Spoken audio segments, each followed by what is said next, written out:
जहां 370 या स्टेटहुड जब जम्मू कश्मीर के पास हुआ करता था, किसी के पास कोई हक नहीं था कि वो इस जम्मू कश्मीर में ज़मीन खरीद पाए। वही आपको बता दें, जब से 370 धारा 370 हटी है और यूनियन टेरिटरी में जम्मू कश्मीर कन्वर्ट हुआ है, 185 बाहर के लोगों ने जम्मू कश्मीर में अभी तक ज़मीनें खरीदी हैं।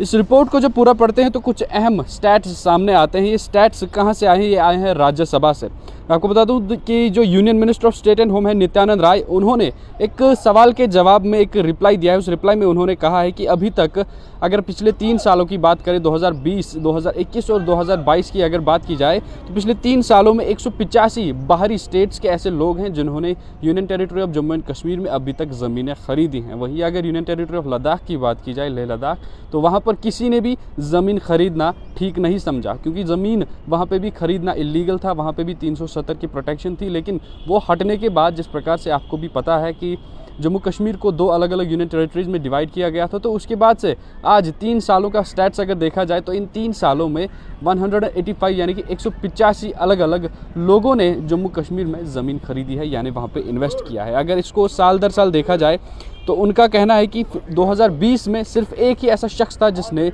जम्मू कश्मीर में ज़मीन खरीदी थी। उसके बाद 2021 में 57 ऐसे लोग थे जिन्होंने ज़मीनें खरीदी, और उसके बाद 2022 में 127 ऐसे लोग हैं जिन्होंने वहाँ पर ज़मीनें खरीदी, जिसका टोटल वैल्यू बनता है 185 लोग जिन्होंने अभी तक जम्मू कश्मीर में ज़मीनें खरीदी हैं। वही अगर बात करें इन्वेस्टमेंट्स की, तो इन्वेस्टमेंट्स के मामले में काफ़ी ज़्यादा कंपनीज़ ने जम्मू कश्मीर में इन्वेस्ट किया है। जहाँ अगर पहले देखा जाता था तो प्राइवेट सेक्टर काफ़ी ज़्यादा डाउन था जम्मू एंड कश्मीर का। इनफैक्ट आप कह सकते हैं कि ज़ीरो के बराबर ही था, क्योंकि वहाँ का जो अपना प्राइवेट सेक्टर था वो ज़्यादा जॉब क्रिएशन नहीं कर पाता था। जो बाहर का प्राइवेट सेक्टर इंफ्रास्ट्रक्चर डेवलप होता है वो ज़्यादा जॉब क्रिएशन में मदद करता है। और उस हिसाब से अगर देखा जाए तो इस स्टैट के मुताबिक अभी तक 1559 इंडियन कंपनीज़ और मल्टीनेशनल कंपनीज़ ने जम्मू कश्मीर यूटी में इन्वेस्ट किया है, यानी 1559 multinational companies and Indian companies have combinedly invested in UT of Jammu and Kashmir.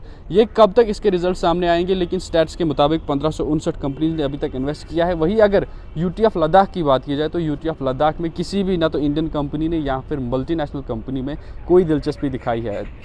दूसरी जानिब अगर देखा जाए तो लद्दाख में भी काफ़ी सारी ऐसी चीज़ें हैं जिनमें बाहर की कंपनीज इन्वेस्ट कर सकती हैं, but still nobody has shown any interest in purchasing the land there और investing in any sort of business. अगर उसी हिसाब से 2020-21 फाइनेंशियल ईयर की बात करें तो 310 एंटाइटल्स ने इन्वेस्ट किया है, 175 ने 2021-22 में किया है और 1074 2022-23 फाइनेंशियल ईयर में किया। एंटाइटल्स हम आपको बता दें, यह एक ऐसा बिजनेस फंक्शनरी का नाम होता है जिस हिसाब से ये काम किया जाता है जो वहाँ पर काम करते। तो वही एक स्टैट दिया गया है कि 310 ने किया था 2020-21 में, 175 ने किया था 2021-22 में और 1074 ने 22-23 फाइनेंशियल ईयर में वहाँ पर किया है। लेकिन उसी सेम बात अगर करूँ यूनियन टेरिटरी ऑफ लद्दाख की, तो लद्दाख में किसी ने भी कोई इंटरेस्ट शो नहीं किया है। तो यहाँ पर अगर देखा जाए तो 370 टूटने के बाद और स्टेटहुड छिन जाने के बाद काफ़ी ज़्यादा तादाद में लोग वहाँ पर ज़मीनें खरीदने हैं।